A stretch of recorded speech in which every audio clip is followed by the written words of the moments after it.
कीर्तन क्या करता है। भारतवर्ष में तो कीर्तन उतना पुराना है जितना शायद लोग इतिहास लिखना भी प्रारंभ नहीं कर पाए थे, उतना पुराना हमारा ये इतिहास है। परंतु इसके जो वैज्ञानिक प्रभाव हम सब पे पड़ते हैं, इसका जो रिसर्च है वो 1956 से बाहर आया कि ये करता क्या है जो कीर्तन हम करते हैं। तो ये मानव को अनंत रूप से अवसाद से बाहर निकालता है। मैं चिकित्सीय पेशे को भली भांति मानता भी हूँ। इस पेशे में आज एक मेंटल डिसऑर्डर नाम की बीमारी होती है, और एक होता है जो आप अभी युवाओं में सुनेंगे कि उन्हें बहुत जल्दी टेंशन आ जाती है और अवसाद उनके अंदर आ जाता है, खासकर जो अकेले रहते हैं, घर में रहते हैं, बाहर पढ़ रहे होते हैं। केवल अगर बड़े एकेडमीज की बात करें तो विश्व का सर्वश्रेष्ठ इंस्टीट्यूट माना जाता है MIT, Massachusetts institute of technology. जाहिर सी बात है अमेरिका में ही होगी, क्योंकि उनकी क्षमताओं को अभी दुनिया मानती है। वो 56 के बाद कहते हैं कि आप 5 मिनट तक करतल ध्वनि करेंगे तो अवसाद आपको कभी नहीं आएगा। और यही करता है ये सत्संग, ये कीर्तन। मैं ठाकुर जी के जीवन परिचय पे आता हूं। सितंबर 14, 1888 जब भारत गुलाम था, हम ब्रिटिश इंडिया के पार्ट थे। उस समय ठाकुर जी का जन्म पाबना जिला हिमायतपुर गांव में हुआ, जो वर्तमान में बांग्लादेश की भूमि पर स्थित है। उस समय ये ब्रिटिश इंडिया का अभिन्न भाग था। और ठाकुर जी के जन्म के साथ कई ऐसी अलौकिक घटनाएं घटी जो देखने वालों का जो विवरण है, वो विवरण हमें कहीं ना कहीं कल्कि अवतार की ओर इंगित करता है, और हम उसको मानते हैं।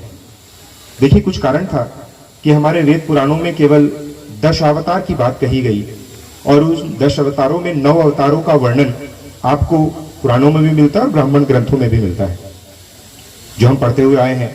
मत्स्य, कुंभ, वाराह, नरसिंह, वामन, राम, बलराम, इनको भी हम कृष्ण 8वें नंबर पे, और 9वें नंबर पे हम मानते हैं भगवान बुद्ध को, जिसका वर्णन हमारे सारे ग्रंथों में दिया है।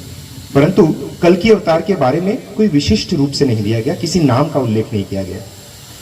जिन 9 नामों की हमने चर्चा की, उन 9 नामों से कुछ अलग अलग मत आज भारतवर्ष में, चीन में और जापान जैसे, जिनको हम ओरिएंटल देश कहते हैं, पूर्व के देश कहते हैं, उनमें आपको इन मतों से जुड़े हुए लोग मिल जाएंगे।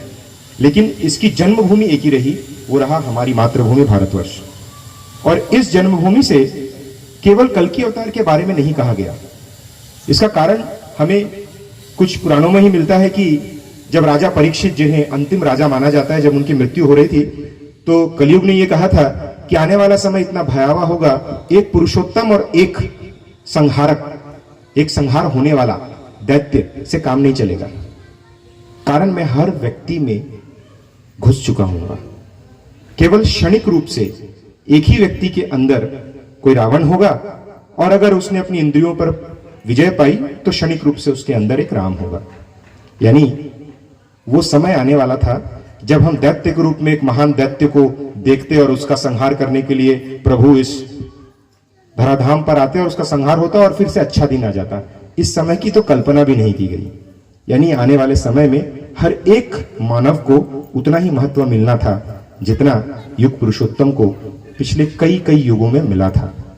और आज की घटना देखिए वैसी ही है। हर घर में क्षणिक समय अनुसार कोई राम है और क्षणिक समय अनुसार कोई रावण है। समस्याएं माता पिता बेटा बाप भाई सब में है, और इसकी परिकल्पना कई पहले कर दी गई थी। और इसीलिए जब कल्कि अवतार के बारे में वर्णन न कर यह कहा गया, आने वाला समय आंदोलन का होगा, हर व्यक्ति अपने लिए आंदोलन करेगा। आप चैतन्य महाप्रभु, आप गुरु नानक, आप कई अलग अलग महान संतों के बारे में सुनते हैं। ठाकुर जी को हम युग पुरुषोत्तम कहते हैं, प्रोफेट ऑफ मॉडर्न एज। ये क्यों कहते हैं? क्योंकि ठाकुर जी ने विज्ञान ज्ञान के साथ साथ स्वयं को निरंतर प्रखर बनाने के लिए सत्संग में हम सभी को उद्देश्य दिया। युग पुरुषोत्तम के बारे में अगर कहा जाए तो उन्होंने कहा, सबको बचाना अपने बचना, उसको ही तू धर्म समझना। धर्म में सभी बचते बढ़ते, संप्रदाय को धर्म न कहते। देखिए, आप न्यूज चैनल देखते होंगे, एक मत को मानने वाला दूसरे मत के धर्म ग्रहों को बम से उड़ा दे रहा है। कुछ दिन पहले की भी घटना है। कारण उसे खतरा महसूस होता है दूसरे की मानने या दूसरे के द्वारा किसी चीज को फॉलो करने की क्षमता से। यानी वो अपने मानने को ही श्रेष्ठ मानकर किसी पर आक्रमण करने की चेष्टा रखता है। यही है हमारा मॉडर्न टाइम। हर जगह आपको इसके उदाहरण मिलेंगे। ठाकुर जी मनुष्य अपना टका पराया जितना हो मानुष धरना के वाक्य से हमें, इस उद्देश्य से हमें आगे बढ़ने को प्रेरित किए कि सबसे महत्वपूर्ण है एक मानव। एक मानव के लिए भी अगर आपको अपना सर्वस्व त्याग करना पड़े तो कर दीजिए। आपको ऐसा ही अनुभव देवघर में जहां ठाकुर जी का आश्रम है वहां जाकर महसूस होगा कि सत्संग में एक एक व्यक्ति को इतना महत्व दिया गया है, क्योंकि हर एक व्यक्ति को अपने लिए सुधार करना है। शायद यही कारण था कि जब ठाकुर जी 1913 में प्रथम बार इस कीर्तन को, नगर कीर्तन या जिसको आप सुबह उठ के संध्या कीर्तन कहते हैं, 1913 में उन्होंने ये शुरू किया था जब अपनी माता जी से दीक्षा लेकर। तो उन्होंने इस नगर कीर्तन को उस समय किया जब प्रथम विश्व युद्ध आरंभ होने वाला था और कई जगहों पर यह हो चुका था।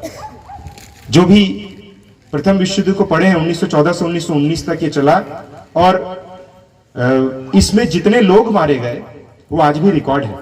1921 जब से हम इस पृथ्वी को जानते हैं, पहली बार एक 10 वर्ष में मानव की जनसंख्या कम हो गई।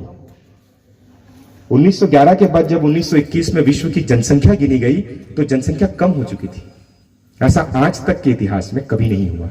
10 वर्षों में जब ये जनसंख्या गिनी जाती थी विश्व में तो वो हमेशा बढ़ती ही है, और आज का तो खैर छोड़ ही दीजिए, हर एक साल में ही करोड़ों बढ़ जाती है। ऐसे समय में ये कीर्तन शुरू किया गया ताकि हम उन चीजों को अपना सकें जिससे मानव बचे और बढ़े।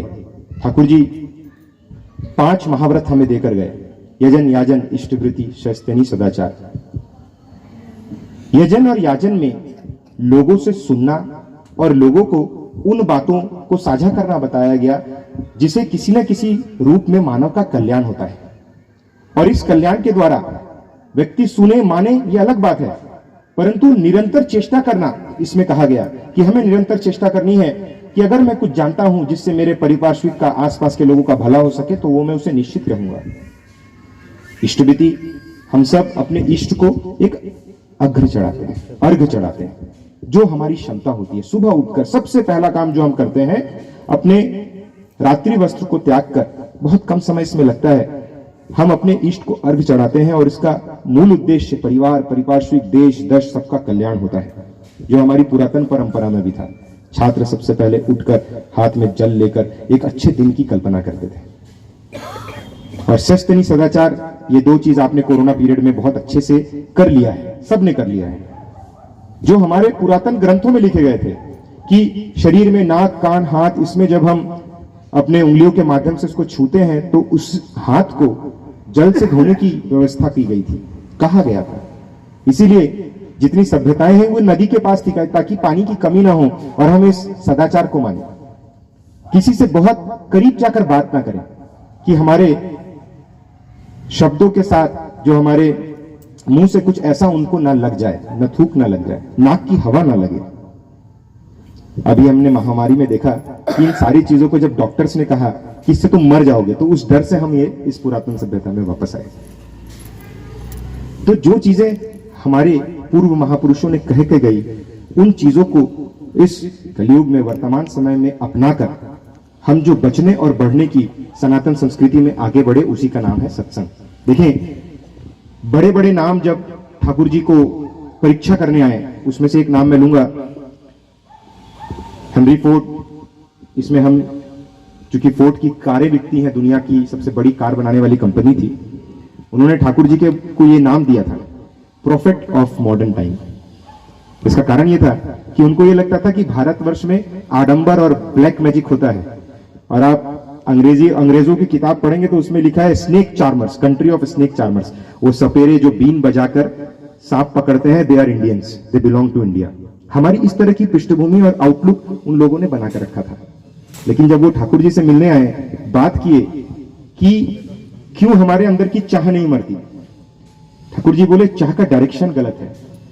जब सर्व कल्याण की चाह करोगे तो फेल नहीं होगे, क्योंकि जब कोई व्यक्ति अच्छा काम करता है तो कुछ ना कुछ अच्छा जरूर होता है, उसका पैमाना मापने की आवश्यकता नहीं है। जब हम पैमाना मापते हैं तब अनएंडिंग थॉट्स एंड डिजायर्स आते हैं, छोटी गाड़ी है, बड़ी होगी। बेटा इंजीनियरिंग किया है, एमबीए बाहर से करेगा। मेरे पास 1 डायमंड है, मेरे को 5 और चाहिए। तो चाह की अप्राप्ति ही है दुख, ये ठाकुर जी सत्यानुशरण में बोले। अंत में जब ठाकुर जी देश आजाद हो रहा था और पावना से आज देवघर बाबा धाम के नाम से आप सभी जानते होंगे, झारखंड में ये बहुत बड़ा शहर है, वहां पर आश्रम है। जब वहां आ रहे थे तो वहां आने के समय बहुत बड़े क्रांतिकारी थे अरविंद घोष, जिन्होंने बाद में जाकर आप पुडुचेरी, जिसको आप पांडिचेरी भी बोलते हैं, वहां पर औरबिंदो आश्रम की स्थापना की थी। उनके भाई बहुत बड़े क्रांतिकारी थे। 4-5 अंग्रेजों को गोली मारकर मारने की चेष्टा की, मारा एक भी नहीं, लेकिन शामिल रहे, क्योंकि वो मानते थे भारत को आजाद करना जरूरी है। वो ठाकुर जी से स्वयं मिले और उन्होंने पूछा कि मैं अपने उद्देश्य में सफल क्यों नहीं हो रहा हूं। ठाकुर जी बोले, उद्देश्य क्या है? भारत को 2 लोगों को गोली मारकर आजाद कराना या एक व्यक्ति को मन से आजाद कराना, उस परतंत्रता से जिसमें वो 250 साल से है, उससे आजाद कराना, कि वो जान सके मेरा अच्छा क्या है और आने वाले देश को मैं और अच्छा कैसे करूंगा। तो देखें, जो हिंसक मार्ग में वो था वो छोड़ा। कुछ दिनों पश्चात उन्हें सजा भी हुई और भविष्य में वो जब तक जिंदा रहे शांति के साथ अपने परिपार्श्विक को बदलने में लगे रहे। मैं सत्संग के केंद्र में आप सभी छोटे बच्चों को भी देख रहा हूं। देखें, परिवर्तन का एक एज होता है। जब बालपन से आप अच्छा सुनते हैं, अच्छा सोचते हैं और अच्छा बोलने की चेष्टा करते हैं, तो निश्चित रूप से देश, समाज, राष्ट्र सभी का कल्याण अपने आप आरंभ होना शुरू हो जाता है। ये भी सत्संग का एक केंद्र है। इतना कहकर मैं अपनी वाणी को इस वक्तव्य में विराम दूंगा और